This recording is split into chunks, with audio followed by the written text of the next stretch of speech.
کہ جمہوریت جو ہے، یہ جو مقامی حکومتیں ہیں، جو بلدیاتی ادارے ہیں، اس بارے میں بھی غفلت سے کام لیا گیا ہے۔ مسلم لیگ نون نے ان کو اس طرح مضبوط نہیں کیا جس طرح کرنا چاہیے۔ اس کی وجہ سے جمہوریت جو ہے، آپ کی جمہوریت نہ گلی میں پہنچتی ہے نہ محلے میں پہنچتی۔ یہ ارکان اسمبلی جو ہیں 1000 یا 1500 ان تک رک جاتی ہے، آ کے یہیں سے شروع ہوتی ہے، یہیں سے ختم ہوتی ہے۔ جب تک آپ گلی اور محلے میں سٹیک ہولڈرز پیدا نہیں کریں گے، کون اس جمہوریت کی حفاظت کرے گا؟ تو یہ سبق حاصل کرنے کی باتیں ہیں۔ اقتدار جو ہے وہ تو پھر آئے گا، میں اس کی دستک سن رہا ہوں،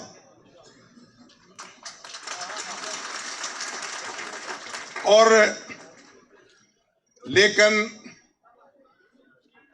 جو کچھ نہیں ہوا پہلے وہ غور کرنا ہے، کارکنوں کو اس کا مقام دینا ہے، مسلم لیگ کو ایک تنظیم بنانا ہے، جاگیرداروں سے اور سرمایہ داروں سے محفوظ تنظیم بنانا ہے۔ یہ خواجہ رفیق کا پیغام ہے اور یہ پیغام عام کرنا ہوگا۔ ابھی وہ جب ایاز صادق صاحب بات کر رہے تھے اور کہہ رہے تھے، سنا رہے تھے کہ کیا ہونے والا ہے، تو مجھے علامہ اقبال کی وہ نظم یاد آ رہی تھی، تو اس کے چند شعر پڑھ کے میں آپ سے اجازت چاہتا ہوں۔ اقبال: گزر گیا اب وہ دور ساقی کے، گزر گیا اب وہ دور ساقی کہ چھپ کے پیتے تھے پینے والے، بنے گا سارا جہاں میں خانہ، ہر کوئی بادہ خار ہوگا۔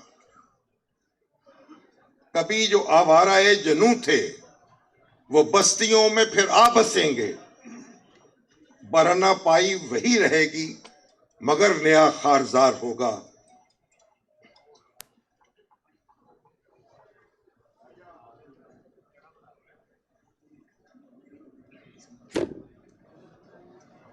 یہ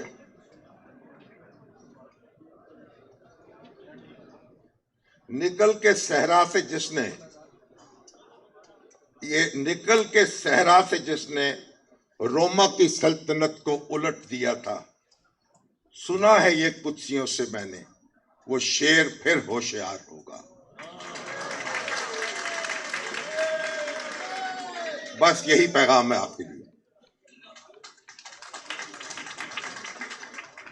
مجیب الرحمان شامی صاحب